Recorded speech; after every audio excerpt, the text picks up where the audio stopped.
भिलाई नगर विधानसभा में प्रचार जोरों से चल रहा है और आज जो सभा थी वहां पर मातृशक्ति बड़ी संख्या में मौजूद थे और मतदाताओं की संख्या अगर महिलाओं की बात करें तो 83,642 महिला मतदाता यहां पर मौजूद हैं और वो निर्णायक रहती हैं हर बार। छावनी और खुशीपा क्षेत्र ऐसा है कि जहां विधानसभा के जो विधायक प्रत्याशी होते हैं उनके भाग्य का फैसला यहाँ की जनता करती है। टाउनशिप में वैसे भी मतदान पसंद कम है, लेकिन आज यहाँ पर जो सभा हुई है वो महिलाओं की बड़ी संख्या रही है। कैसा मातृशक्ति को किस रूप में देखते हैं मतदाताओं के लिए?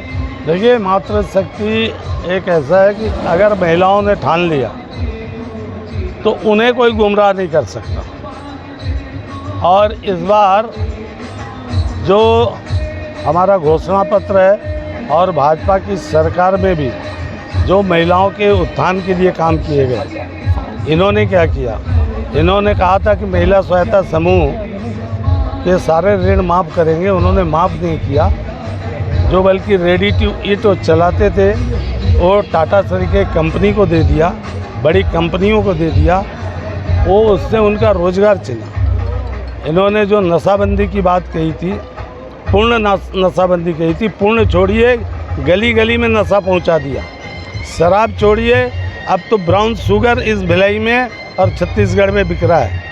तो इसलिए महिलाएं सबसे ज़्यादा पीड़ित हैं नशा से और अपराध से, इसलिए वो बदलाव सबसे पहले चाह रही है। बदलाव की बात कही और घोषणा पत्र में महिलाओं को साथ देने के लिए 12,000 रुपये सालाना भाजपा का घोषणा पत्र में एक बड़ी घोषणा है। तो इसका कितना असर होगा महिलाओं के लिए, कितनी यूजफुल है घोषणा? देखिए, मातृ वंदना योजना है, कुछ के लिए ज़रूरत है तो कुछ के लिए वो सम्मान का भाव है कि उनके पास एक राशि आएगी जिसका वो अपनी इच्छानुसार खर्च कर सकेगी। बहुत ऐसी महिलाएँ हैं जिनके घर की ज़रूरतें उससे पूरी होगी, बहुत ऐसी हैं जिनकी ज़रूरतें तो पूरी हैं लेकिन अपने नात रिश्तेदार, उनको नाती पोता, उनको देने के लिए गिफ्ट छोटा मोटा उनके अपने पति या बेटे से मांगना पड़ता है, उससे वो मुक्त होंगी। वो अपने अंदर के स्वाभिमान को कई बार मार के करना पड़ता है, उससे उनका अपने परिवार में और समाज में सब जगह सम्मान बढ़ेगा। उन रिश्तों को निभाने की जो भाव है वो महिलाएं ज़्यादा समझती है ये छोटे छोटे चीज़ों के कारण। तो ये मातृ वंदना एक योजना है। दूसरा, गरीब परिवार के लोग बच्चियों के जन्म लेने से इस बात से चिंतित रहते थे कि बड़ी होकर के उसकी शिक्षा दीक्षा शादी ब्याह में क्या होगा।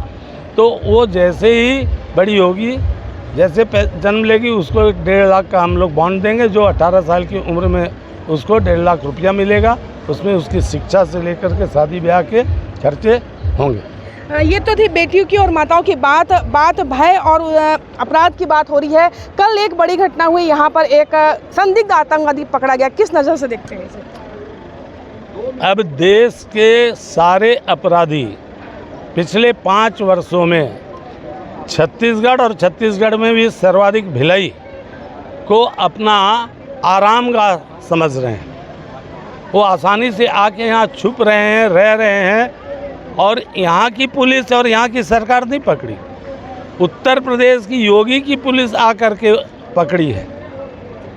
तो ये चूँकि यहाँ की सरकार सिर्फ लूटने में और लोगों के साथ झूठ बोलने में ही पूरे 5 साल रही, कैसे भ्रष्टाचार छोटे से छोटा, बड़ा से बड़ा, हर कांग्रेस और सरकार से जुड़े हुए लोग जो है करते आए, उनका प्रशासन की ओर पूरा ध्यान ही नहीं रहा। इसलिए सारे अपराधियों के हौसले बड़े हैं और आम शहरी जो है भय से अंदर से डरा हुआ है और वो अपनी शराफत को छुपा करके चल रहा है। वो डर ही है। जैसे मैंने कहा ना कि मलकीत सिंह की हत्या जो हुई वो शाम 7 साढ़े 7 बजे हुई थी, कोई नहीं बोला। पहली बार इन सरकारों में मंदिरों में मूर्तियां तोड़ी गई। छठ का तालाब पर 4 साल पहले तोड़ा गया, FIR है, वहाँ लोगों ने शिकायत की, आज तक कोई नहीं पकड़ाया। तो ये जो चीज़ें हो रही हैं, कहीं ना कहीं ये आतंकवादी क्या घटना करता, हो सकते चुनाव के समय वो कोई ऐसी चीज़ करता जिससे आने वाले समय में कोई दूसरी बड़ी चीज़ हो जाती। मैं चुनाव आयोग और प्रशासन से भी मांग करूंगा कि वे चुनाव को शांतिपूर्ण कराने के लिए ऐसे अपराध और अपराध से जुड़े हुए व्यक्तियों की शिनाख्त कर उनकी गतिविधियों पर ज़रूर ध्यान दें, क्योंकि एक पकड़ाया है और भी हो सकते हैं। आप भिलाई बचाओ अभियान चला रहे हैं, आपके जो प्रतिद्वंदी है विश्वास यात्रा निकल विश्वास की डोर बंधवा रहे हैं। क्योंकि विश्वास खत्म हो गया है, इसलिए उसको विश्वास की डोर की ज़रूरत है। हम लोगों के पास पिछले 4 दशकों का विश्वास है, तो हमें विश्वास की ज़रूरत नहीं है। हम लोग भिलाई बचाने के लिए निकले हैं। भिलाई के खुर्शीपाद में भाजपा प्रत्याशी और पूर्व कैबिनेट मंत्री प्रेम प्रकाश पांडे के पक्ष में एक सभा हुई और सभा की खास बात यह थी कि पूरी महिलाएं इसमें शामिल थी। मातृशक्ति को साधने के लिए यहाँ पर वार्ड 44 के पार्षद दया सिंह ने ये रखी थी सभा, लेकिन यहाँ पर महिलाओं का क्या कहना है, वो क्या सोचती हैं, आइए उनसे जानते हैं। घोषणा पत्र हुआ है, महिलाओं को पैसे देने की बात की, क्या लगता है किसकी सरकार आएगी, क्या लग रहा है? आप जितने दीजिए, अब किसको बोल सकती है, मेरे को उम्मीद तो है कमल सब जीतेगा, बस यही है। इसका बाद महिला तो आपको क्या लगता है जो महिलाओं के लिए घोषणा की, विवाहित महिलाओं के लिए महीने का 1000 रुपये 12,000 रुपये साल का, क्या लगता है कैसी योजना है? अब कैसे बोल सकते हो, नहीं भी बोल सकते, हाँ बोल सकते, जितने बात बदल दे, उनका जो विचार है बदल दे, एक बार बोले नहीं हुआ इस बार कर सकता है। क्या कहना चाहोगे जो अभी जो घोषणा हुई है उसको लेकर? हाँ वो तो ठीक है, लेकिन कमल छाप ही जीतना चाहिए। हाँ बेटा सुना नहीं। यहाँ पर बहुत सारी घोषणाएं हुई है, कांग्रेस की अलग घोषणा है, महिला समूह को कर्जा माफी की बात कही है, भाजपा बोलती है कि हर महीने 1000 रुपये देंगे। तो क्या लगता है आपको कौन पसंद आ रहा है, किसकी घोषणा पसंद आ रही है? कमल की आ रही है। शुरू से उन्हीं से जुड़े हैं और उन्हीं से जुड़े। अच्छा, आप भाजपा से जुड़े हैं? जी, शुरू से, जब से हमारी वोट बनी है तब से हम लोग भाजपा में जुड़े हुए हैं।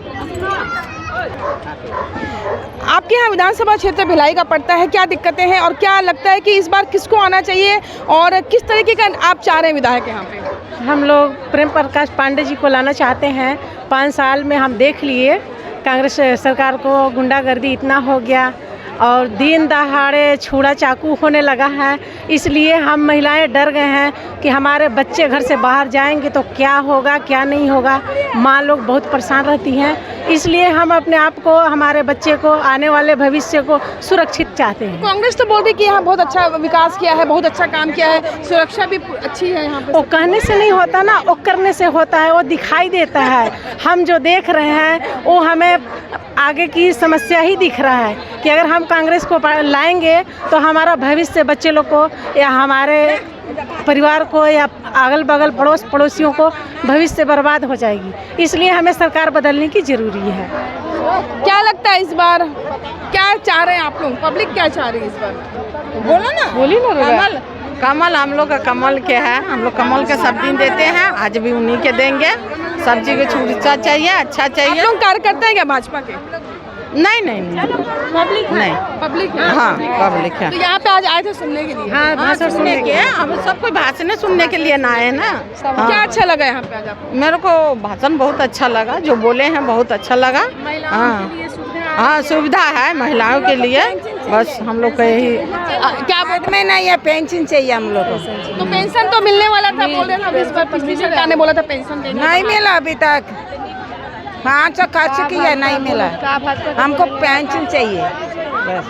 बिल्कुल सभी की अलग अलग मांग है, कोई सुरक्षा चाह रहा है, कोई पेंशन चाह रहा है, कोई सम्मान निधि चाह रहा है, तो सबका अपना अपना मूड है और सबकी अपनी अपनी पसंद है। अब पसंद कब यहाँ पर वोट में तब्दील होगी वो 17 नवंबर को पता चलेगा, लेकिन आज जो मातृशक्ति को लेकर के जो माहौल है वो काफ़ी अच्छा है। हमारे साथ मौजूद है वार्ड 44 के पार्षद दया सिंह, और आज मातृशक्ति सम्मेलन दया सिंह ने यहाँ करवाया था। किस तरीके की यहाँ पर महिलाओं की भूमिका रही है इस चुनाव में, कैसी भूमिका होगी महिलाओं की यहाँ पर? महिलाओं की भूमिका विशेष तौर पे चुनाव होगी, क्योंकि महिलाओं के लिए हमारी भारतीय जनता पार्टी ने पर मंथ 1000 रुपये और सालाना 12,000, और एक परिवार में अगर 4 लोग हैं तो 4,000, मतलब महिलाओं को विशेष सम्मान भारतीय जनता पार्टी ने दिया है। इस बात को लेकर महिलाएं काफ़ी खुश थी और हजारों की तादाद में महिला आई थी और उन्होंने संकल्प लिया कि हम माननीय श्रद्धेय प्रेम प्रकाश पांडे जी को कमल छाप पे मोहर लगा के भारी मतों से विजय बनाएंगे। चुनावी माहौल है, क्या भैया देख तो लो, चुनावी माहौल है और लोग यहाँ पर अपनी बात रख रहे हैं। आरोप प्रत्यारोप का दौर भी चल रहा है और अपने घोषणा पत्र का बखान भी चल रहा है।